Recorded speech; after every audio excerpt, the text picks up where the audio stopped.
What's up, marketers? You saw the title of this video. I guarantee that if you watch and understand this entire video, then you're going to become a better marketer as a result of it. So if you're a business owner, a media buyer, or a creative strategist, then this video is for you. So when I generally break down the top performing ads on Facebook or TikTok ads, they are generally using one of these 4 strategies, and I'm willing to bet that half the time these brands don't even know that they're doing it. So if you can learn these strategies and learn how to implement them for your own brand, you're gonna be ahead of more than 90% of other marketers. And be sure to stay for the last strategy, because that's the one that I always use for brands who feel like they don't feel like they're solving a big problem. Let's go ahead and dive in. The first strategy is called handling objections. And I think the easiest way to explain what this is to show you an example. So I love this overnight oats example, and there are a few things that I know that are working here. Number one, we all know that the TikTok response bubble is a really great way to hook users and also answer a common problem. Now, what's really smart about this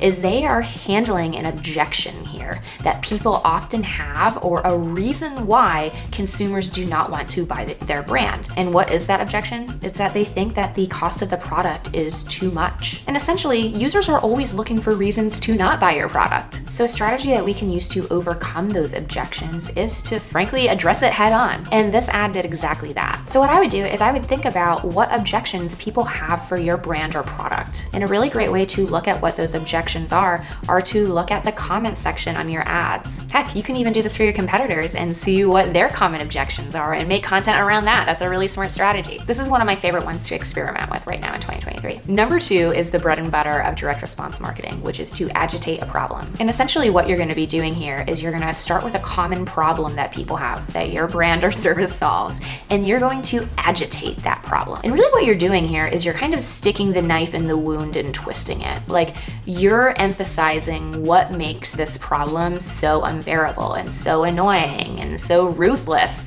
so that people will be more interested in the solution, aka your brand, product, or service. When I first start working with brands and their creative strategy, the problems they solve is the number one first place that I go. And if you feel like your product or service doesn't really solve a problem, well, number one, that's a pretty big red flag. But I'm willing to bet, especially if you have customers and sales, you are probably solving problems that you are not even really aware of. And a really great way to understand what those problems are to, again, look through customer testimonials, look through reviews. And I would look at the trigger point, or the thing that got them to buy. So a lot of times people will be saying something like, oh, I was looking for the perfect t-shirt, or I was really frustrated by XYZ. That is the trigger point that got them to buy. That was the thing that they were struggling with. Now, what's often really cool about doing this consumer research is you're often gonna find new problems or things that you didn't even really realize you were solving. Number 3 is to tell a story. And really all that a story does is it creates an emotional connection. And the reality is that most purchasing is emotional, and you need to use your ad to win them over with logic. But potentially your ad creative is doing way more logical selling than it is emotional selling. And essentially you need to make people care about your why, about you, about your product. I do a lot of in-depth analysis on creatives that are converting on paid social.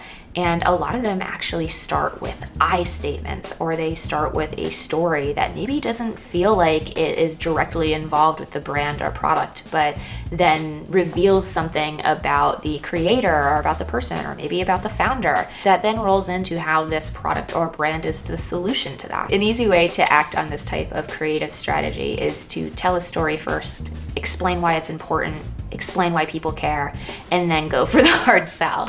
Number 4 is really classic consumer psychology, and it's to figure out what your customer really desires. Now, take a step back from the problem that you're solving and think really about what they desire on a core human level. I actually recently found a blog post by Emily Worden that I feel like really broke down human desires into a way that was super easy to understand, and also went a little bit more in depth in a way that was able to clarify a lot of the core human desires for me. So let's take a look at that. So first, she has the 8 primal desires in everyone. So things like live a long and happy life, pleasure, relationships, success. But then she also talks about learned desires, like efficiency, convenience, profit, bargains. And what I would do is, if you are just thinking about this for the first time, what your users really desire, I would start off with the primal desires. Now, I feel like True Classics does this really, really well, and like, they're just a t-shirt brand, but they very often talk about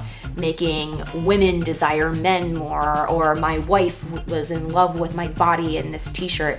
And what they're doing is they're really tapping into the primal desire of relationships and being wanted and feeling sexy. And this Ilia ad is actually taking it to the next step in the learned desires portion for convenience. They're talking about how to do your makeup in a certain amount of time, how to be more convenient. A lot of the ad creative that I'm looking at these days, especially in D2C, is playing on a lot of these human desires. So I would highly recommend reading that article, taking a look at it, and think about how you can tap into more of the primal desires and more of the learned desires of your customers. And that's it. Do you feel smarter? Let me know in the comments below, and I'll see you next week. Bye.